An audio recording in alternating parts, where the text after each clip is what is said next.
begal dong. Warga desa Perbisan, Jabon, Sidoarjo, Jawa Timur berhasil meringkus dua pria pelaku pencurian satu unit motor. Dua pelaku yang diketahui merupakan bapak dan anak ini babak belur dihakimi massa yang kesal atas ulahnya.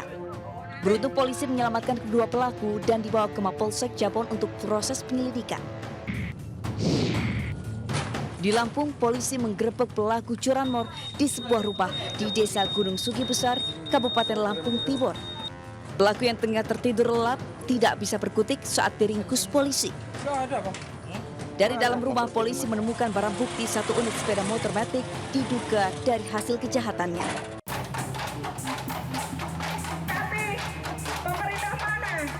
Dengan membentangkan spanduk dan membawa poster, ratusan pedagang kaki lima teras Malioboro II ini kembali menggelar unjuk rasa dengan long march di Jalan Malioboro menuju kantor Gubernur Daerah Istimewa Yogyakarta siang tadi. Para PKL juga memukul kentongan dan membawa replika keranda sebagai simbol matinya kesejahteraan PKL. Unjuk rasa digelar menuntut transparansi pendataan relokasi bagi para PKL di teras Malioboro II. Para pedagang mengaku sudah mengadu ke pihak terkait termasuk ke DPRD, namun hingga kini pemerintah setempat belum pernah menindaklanjutinya. Meski tidak secara langsung menolak relokasi, para pedagang meminta kejelasan jaminan relokasi baru yang dapat memberikan kesejahteraan bagi PKL. Kita menolak relokasi karena apa? Relokasinya yang tidak partisipasif, yang tidak melibatkan pedagang. Kita sudah pindah, kita sudah direlokasi Bapak. Kita dari Selasar Malioboro dipindah ke teras Malioboro II. Alhasil kita mendapatkan pendapatan anjlok. Terus kemudian banyak teman-teman kami yang putus sekolah gara-gara relokasi. Utang sana sini dan banyak yang sudah meninggal karena terlalu banyak pikiran juga.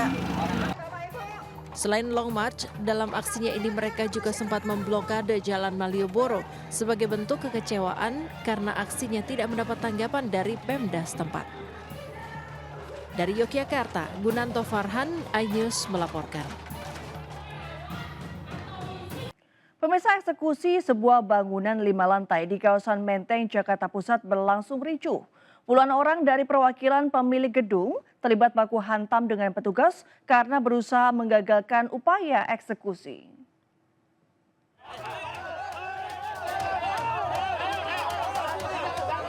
Kedatangan tim jurusita Pengadilan Negeri Jakarta Pusat yang dikawal petugas gabungan TNI Polri di Jalan Kalipasir Menteng, Jakarta Pusat langsung dihadang puluhan orang. Kericuhan pun pecah saat sejumlah orang melakukan perlawanan untuk menggagalkan upaya eksekusi. Untuk meredam kericuhan, polisi terpaksa mengamankan sejumlah orang, sementara sisanya melarikan diri.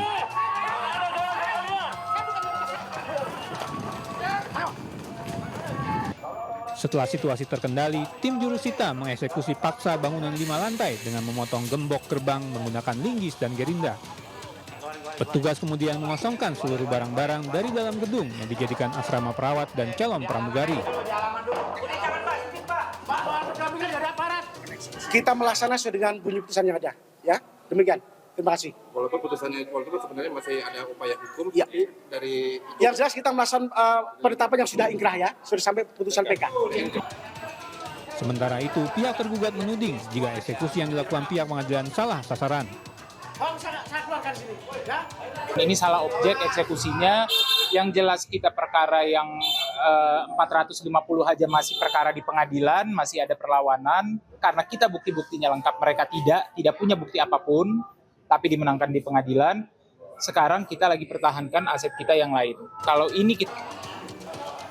Eksekusi gedung bermula dari gugatan yang dilayangkan PT Bank Mandiri atas lahan seluas 1.000 meter yang dikelola PT Mitra Mata Jakarta Pusat selaku pemilik gedung asrama. Dalam gugatan tersebut, pengadilan kemudian memenangkan pihak Bank Mandiri selaku pemilik lahan yang sah, sehingga pihak tergugat harus segera mengosongkan bangunan. Dari Jakarta, Rani Sanjaya, iNews melaporkan. Aksi kejar-kejaran terjadi saat polisi berusaha mengamankan sejumlah pelajar yang diduga hendak tawuran dengan kelompok pelajar lain di kawasan Grogol, Petamburan, Jakarta Barat. Meski sempat kabur hingga memasuki permukiman warga, polisi berhasil mengamankan sejumlah pelajar. Sejumlah pelajar ini kocar-kacir saat mengetahui kedatangan aparat Polres Metro Jakarta Barat. Para pelajar yang berada di ruas Jalan Raya dan Mogot, Grogol, Petamburan, Jakarta Barat ini diduga hendak tawuran sehingga polisi segera bertindak. Dari aksi kejar-kejaran ini polisi meringkus beberapa pelajar yang lari hingga ke pemukiman warga, sementara sebagian pelajar lolos.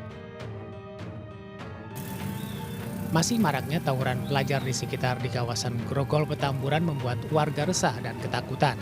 Warga berharap pihak kepolisian melakukan patroli, terutama saat jam pulang sekolah para pelajar. Ya itu ya kayak diuber-uber aja Pak polisi. Berapa orang? 3 orang. 3 orang. Itu pelajar atau apa? Pelajar. Oh. Itu kenapa sih dia dikejar polisi? Tawuran katanya. Sama siapa Pak? Kurang tahu, kalau yang tangkap Pak katanya orang Budur. Ada bimbingnya. Apa tuh? Kurit. Sementara itu, guna kepentingan penyelidikan dan pendataan, para pelajar yang diamankan dibawa ke Mapolsek Grogol, Petamburan, Jakarta Barat. Dari Jakarta, Miftahul Gani, iNews melaporkan. Pemirsa, seorang warga negara asing asal Turki diringkus aparat Polrestabes Surabaya, Jawa Timur usai mencuri perhiasan dan uang di sebuah apartemen di Surabaya Selatan. Ironisnya, barang yang dicuri sang bule merupakan milik anak dari kekasih pelaku.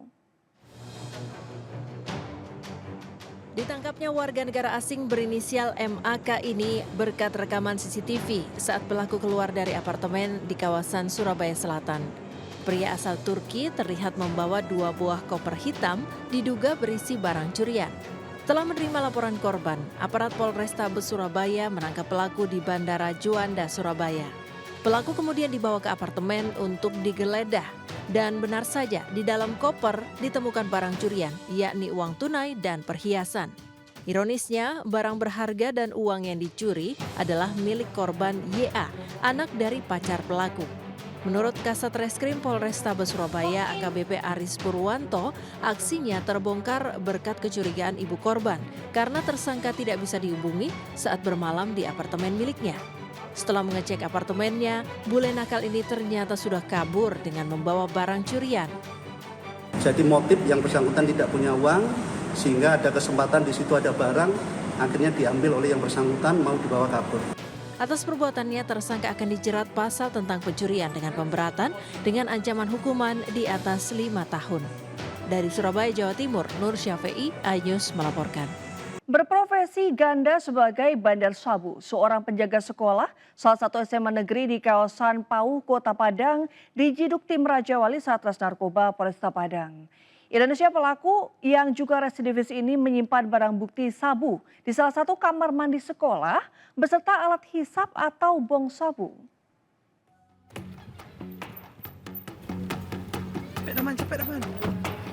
Satres Narkoba Polresta Padang mengamankan seorang bandar narkoba yang sedang melakukan transaksi dengan seorang anggota polisi yang menyamar.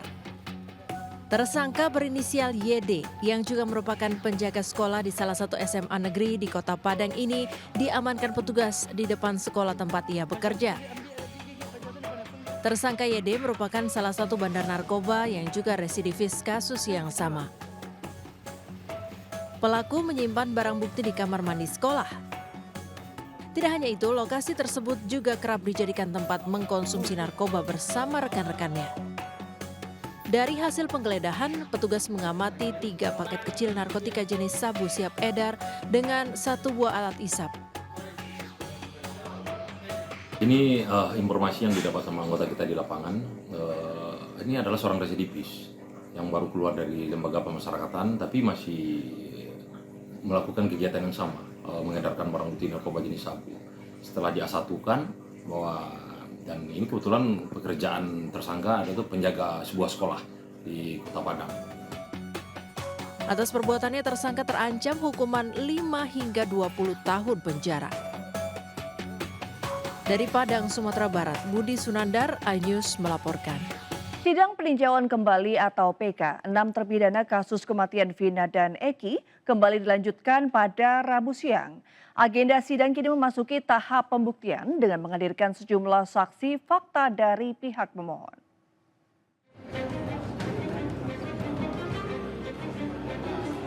Keenam terpidana kasus kematian Vina dan Eki kembali melanjutkan sidang peninjauan kembali di Pengadilan Negeri Cirebon, Jawa Barat. Agenda sidang memasuki tahap pembuktian dengan mendengarkan keterangan sejumlah saksi. Pihak terpidana selaku pemohon rencananya akan menghadirkan 4 orang saksi fakta. Diketahui dalam sidang PK ini, kuasa hukum terpidana sudah menyiapkan sebanyak 39 orang saksi yang terdiri dari saksi fakta dan juga saksi ahli. Sementara itu sambil menangis dengan suara bergetar, salah satu terpidana Hadi Saputra menceritakan perlakuan biadab yang dilakukan oleh pihak kepolisian kepada dirinya bersama teman-teman yang lain pada 2016 silam. Terus habis itu kita semua langsung Pak.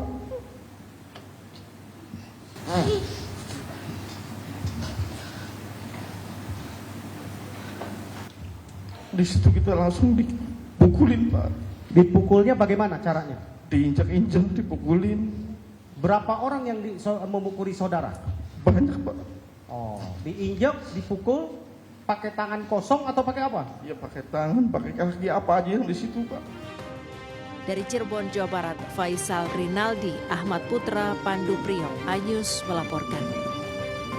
Pemirsa, RCTI Plus menggelar nonton bareng pertandingan Timnas Indonesia melawan Australia bertajuk Off Air Super Show Sport Garuda di Dadaku. Kegiatan yang digelar di Aeon Mall Delta Mas Cikarang ini dihadiri ribuan pengunjung yang mendukung Timnas Indonesia serta turut dimeriahkan oleh sejumlah artis tanah air.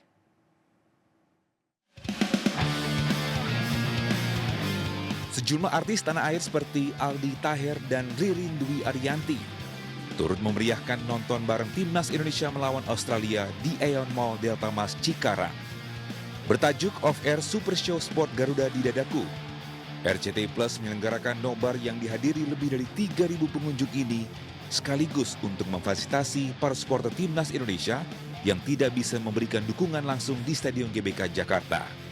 Jadi RCTI Plus itu berkomitmen untuk bisa memfasilitasi antusias dari para pengguna aplikasi RCTI Plus ya, yang sangat mengidolakan Timnas Indonesia, yang menunggu-nunggu kapan jadwal pertandingan Timnas Indonesia ini bermain gitu kan, dan mereka pengen banget bisa mendukung skuad Garuda ini gitu. Makanya kita bikin nobar, kita bareng-bareng ya kan, bersama-sama buat dukung Timnas. Luar biasa loh Mbak, seru banget, mereka semangat ya, mereka memberikan support buat Timnas. Tadi sempat kita pemanasan dulu, nyanyi bareng, mereka joget, semua seru banget untuk mendukung tim Garuda Indonesia. Hasil imbang 0-0 antara Indonesia dan Australia tidak membuat para pecinta sepak bola kecewa. Karena event ini juga disertai dengan berbagai macam hiburan, mulai dari dance performance sekolah-sekolah unggulan di Indonesia dan sanggar tari, hingga game seru yang setia menemani para pengunjung yang hadir.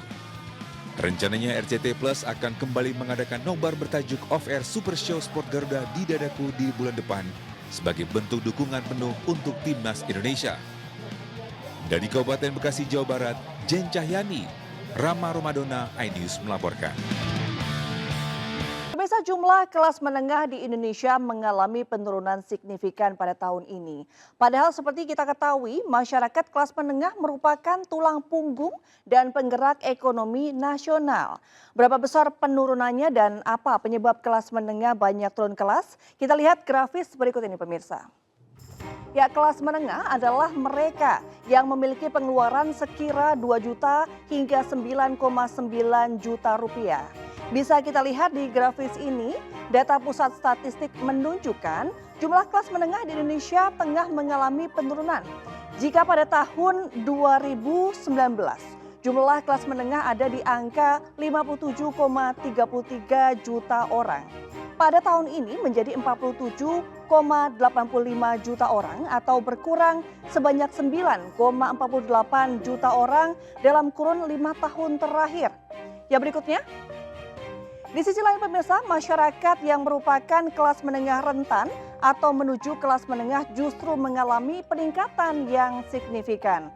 Untuk diketahui, menuju kelas menengah adalah mereka yang memiliki pengeluaran bulanan per kapita sekira Rp870.000 hingga Rp2 juta. Ya, pada tahun 2019, jumlah masyarakat yang menuju kelas menengah atau calon kelas menengah hanya berjumlah 128,85 juta orang. Namun pada tahun 2024 jumlahnya naik hingga di angka 137,5 juta orang.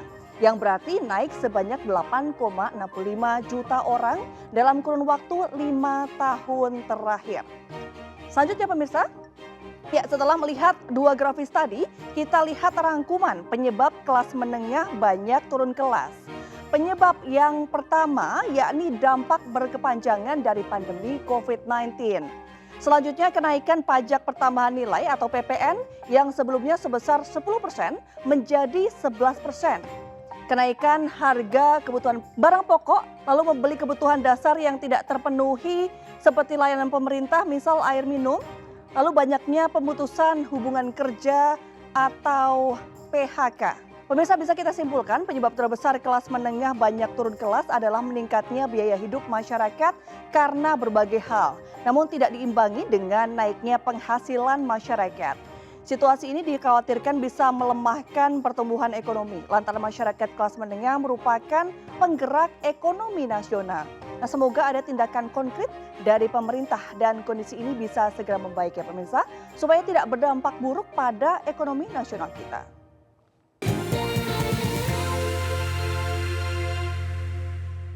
Ya, kita beralih ke informasi pilkada pemirsa. Pramono Anung akan mengundurkan diri dari jabatannya sebagai Sekretaris Kabinet Indonesia Maju pada tanggal 22 September 2024 mendatang. Sementara Imam Besar Masjid Istiqlal Nasruddin Umar mengimbau agar masyarakat berpolitik dengan santun tanpa konflik.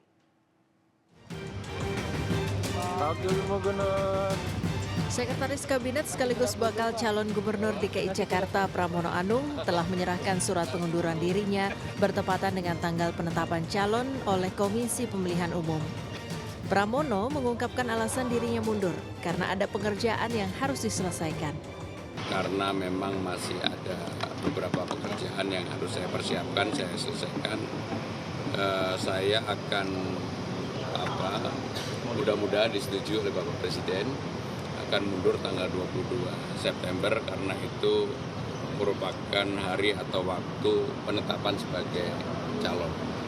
Sementara Imam Besar Masjid Istiqlal Nasruddin Umar mengimbau agar masyarakat berpolitik dengan santun tanpa konflik.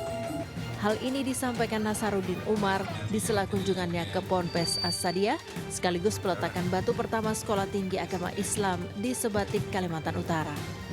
Menurutnya, kontestasi politik pada pilkada serentak yang dijadwalkan berlangsung November mendatang akan banyak perbedaan dalam pilihan di masyarakat. Saya menghimbau kepada seluruh masyarakat, ya, mari kita berpolitik dengan tawadhu, berpolitik dengan ikhlas, berpolitik dengan santun, berpolitik dengan tanpa menimbulkan perpecahan satu sama lain. Selain menghindari konflik, Nasaruddin Umar juga berpesan agar masyarakat dapat menghargai hasil pilkada dan mendukung siapapun pemimpin daerah yang terpilih. Tim Liputan iNews melaporkan. Kita ke informasi seputar PON pemirsa. Tim Judo DKI Jakarta mendominasi final PON 21 Aceh Sumatera Utara yang berlangsung di gelanggang mahasiswa Universitas Syah Kuala Banda Aceh. Tim DKI Jakarta berhasil meraih 4 medali emas dari 6 nomor yang dipertandingkan. 4 medali emas diperoleh dari nomor 55 kg putra oleh Muhammad Jamil Reza, nomor 45 kg putri oleh Syifa Aulia, nomor 48 kg putri oleh Meli Marta Rosita, serta nomor 52 kg putri oleh Mariam Mars Maharani.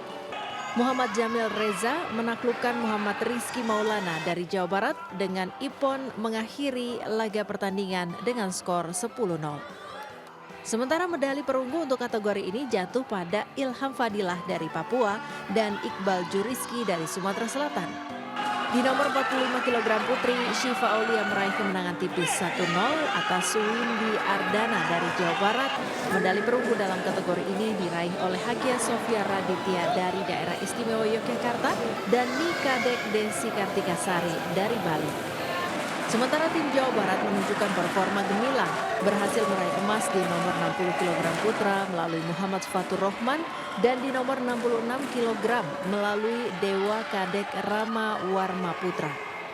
Dan berikut perolehan medali sementara Pekan Olahraga Nasional ke-21 Aceh.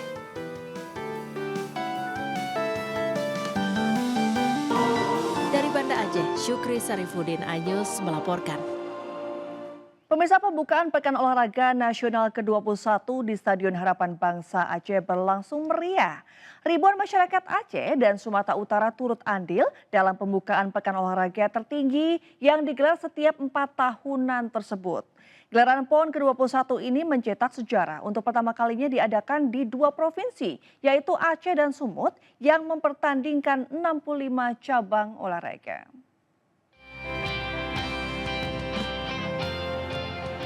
Wakil Menteri Pariwisata dan Ekonomi Kreatif yang juga Wakil Ketua Satgas PON Peparnas 2024, Angela Tanusudibyo hadir dalam upacara pembukaan Pekan Olahraga Nasional ke-21 di Stadion Harapan Bangsa Banda Aceh yang berlangsung meriah. Angela Tanusudibyo yang juga Ketua Umum Partai Perindo mengapresiasi gelaran pembukaan PON 2024 yang diikuti masyarakat Aceh dan Sumatera Utara dengan antusias.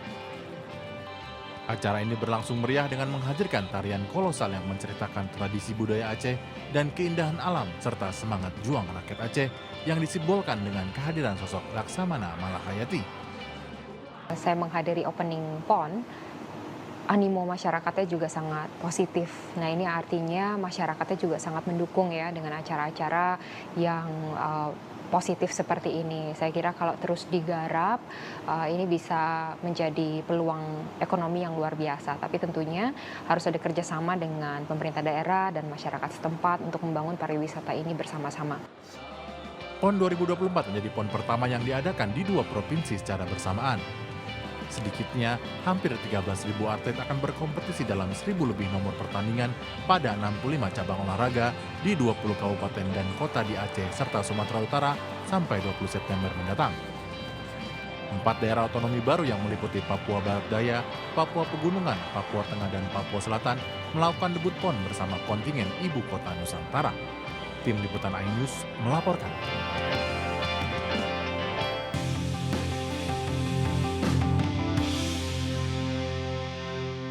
Ya, beralih ke informasi wisata pemirsa. Menikmati keindahan Danau Toba dari ketinggian bisa dirasakan dengan berkunjung ke objek wisata Sapo Juma.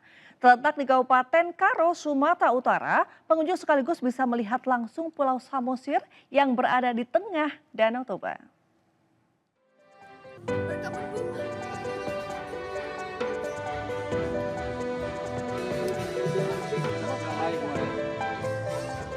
Sapo Juma, salah satu lokasi wisata yang berada di Kecamatan Merek, Kabupaten Karo, Sumatera Utara ini menjadi salah satu lokasi yang banyak dikunjungi wisatawan yang hendak berwisata ke Danau Toba. Di sini, pengunjung bisa melihat langsung keindahan Danau Toba serta perbukitan yang mengelilingi Danau Toba dari atas ketinggian. Bahkan pengunjung bisa melihat langsung Pulau Samosir yang berada di tengah-tengah Danau Toba.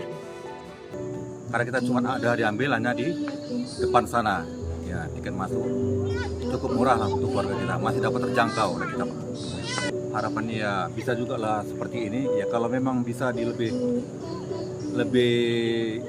murah lagi dengan Pemda yang langsung memenangi masalah ini, saya kira itu lebih baik lagi. Dengan cukup membayar Rp20.000, pengunjung sudah bisa menikmati keindahan Danau Toba dari atas ketinggian. Selain menikmati keindahan pemandangan Danau Toba, pengunjung juga bisa berkeliling di kebun bunga yang disediakan. Dari Kabupaten Karo, Sumatera Utara, Eka iNews melaporkan.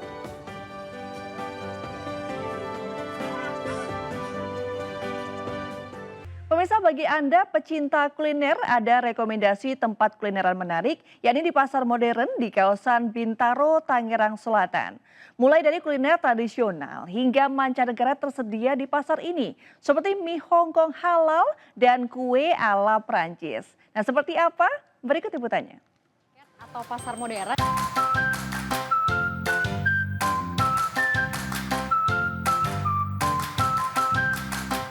Halo pemirsa, saat ini saya sedang berada di Fresh Market atau Pasar Modern yang berada di wilayah Tangerang Selatan, lebih tepatnya di Bintaro nih. Dan saya mau mengajak Anda untuk sedikit melihat kira-kira jajanan dan juga kuliner apa aja yang ada di sini. Dan saya hari ini sudah berada di depan tempat makan mie bakmi, yaitu adalah si Bakong. Ini adalah menu pertama yang mau saya coba. Kalau gitu ikuti saya.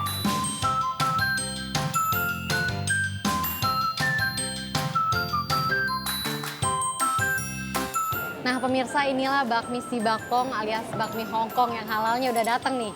Kalau gitu saya mau cobain ya, seperti apa rasanya.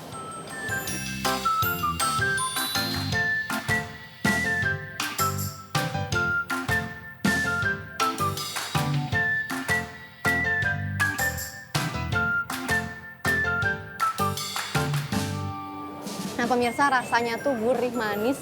Dan juga di sini walaupun nggak ada kuahnya nih, cuma nggak kerasa jadi keras gitu dan tetap kenyal mie-nya.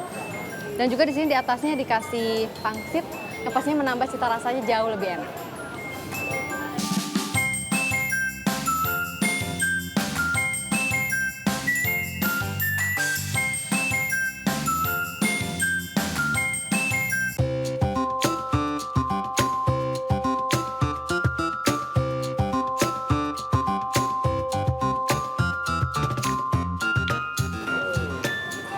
Wah, nah pemirsa, tadi kan saya udah makan berat nih mie Bakong. Nah sekarang saya mau mengajak Anda untuk makan dessert ala Perancis nih. Seperti apa? Yuk ikuti saya ke dalam.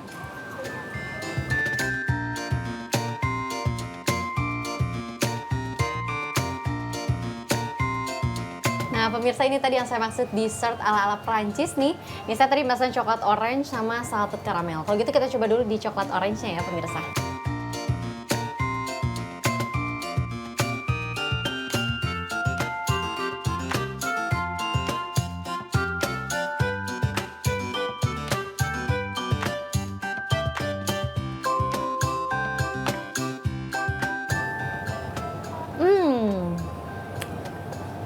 Nah pemirsa, tadi aku udah cobain yang coklat orange sama salted caramel.